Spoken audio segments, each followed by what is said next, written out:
We are such stuff as dreams are made of, and our little life is rounded with a sleep. Oh, it's not that Tempest. Whoops.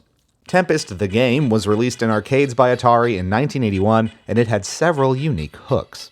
It's what's known as a tube shooter or tunnel shooter, where you move around curved or circular fields of play to dodge hazards and fire at enemies. The game was one of the first to use vector graphics with color, which gave it a slick wireframe look that was basically vibes incarnate as a result. Fast forward to the mid-1990s. Atari had a monumental flop on its hands with the Jaguar, and the company was releasing updated versions of its arcade hits in an effort to prop up the console's anemic software lineup. One of these titles was Tempest 2000, and it not only brings fantastic updates to the original's core mechanics, it puts together what may be the most appealing game on the Jaguar, which might sound like the least smelly garbage bag in the dumpster, but that's not the case. Let's elaborate. Tempest 2000 has 4 different modes, each with their own twists and features. Traditional is essentially the original arcade release in its purest form with no new mechanics or extra flourishes, just shooting and the screen-clearing Super Zapper ability, so it's the best reference point for players who want that classic experience. Tempest 2000, the mode, in Tempest 2000, the game, is where the real action is, though, and it adds to the core gameplay substantially.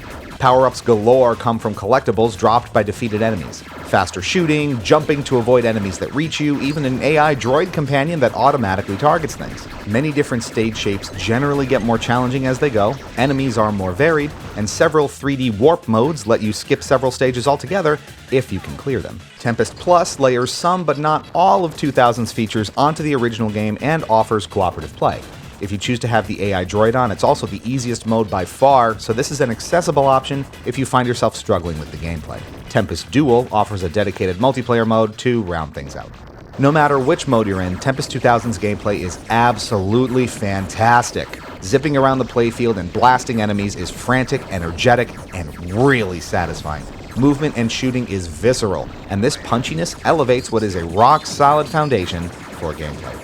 Stages can get pretty chaotic as the game goes on, and harnessing that chaos is as challenging as it is appealing.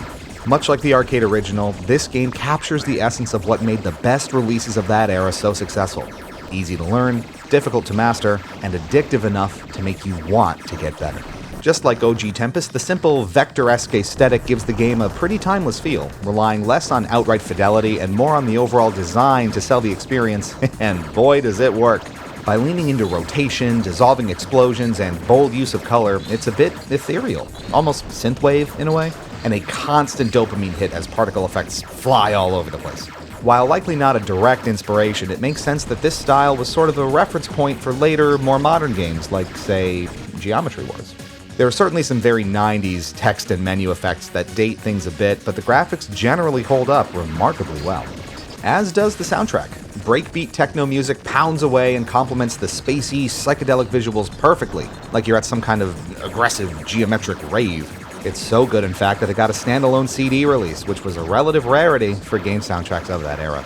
Sound effects are appropriately punchy, adding lots of depth to the moment-to-moment gameplay, though frequent voice samples can lean a little on the suggestive side. Yes! Yes! Yes! Yes! Yes! Yes! Super Zapper Recharge. Jeez, get a room, you two.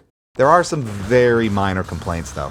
Some of the shapes you encounter make it tricky to see exactly which lane an enemy or power-up is in, and control when upside down or angled on a shape can be a little disorienting. It's also a bit finicky to move precisely from lane to lane at low speeds, especially if you only need to move 1 or 2 spots over. There's a reason for this, at least in part.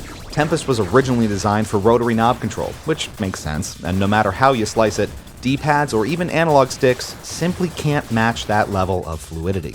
It's like getting an A instead of an A+. It's incredibly fun as is, so there's no real reason to complain, but you can see how it could be just a tiny bit better. Amazingly enough, Tempest 2000 does support a rotary controller, despite Atari never officially releasing one for the Jaguar. If you can mod or otherwise rig up your own, it'll work on real hardware, which is exactly how this support was built in back in the day. That's certainly not a requirement, though, and the experience as it plays today offers up a textbook example of how to successfully modernize a game while retaining what made it great in the first place. So when you put it all together, Tempest 2000 gets 4.5 Gloobies out of 5. Its wildly addictive arcade thrills hold up incredibly well all these years later, and it's a flashy blast of chaos in the best way possible.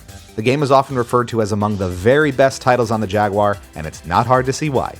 It is excellent. Let's talk availability. We reviewed the original Jaguar release, which was ported to PC, Mac, and the Sega Saturn, all of which made various changes and generally weren't as well received. Thankfully, the original Jaguar version was included in the Atari 50 compilation collection for the PlayStation 4 and 5, Xbox One and the Series consoles, Nintendo Switch, PC, so it's very easy to get your fix today. Thanks so much for watching. Stay fresh, cheesebags. We'll catch you back here real soon, but for now, back to it.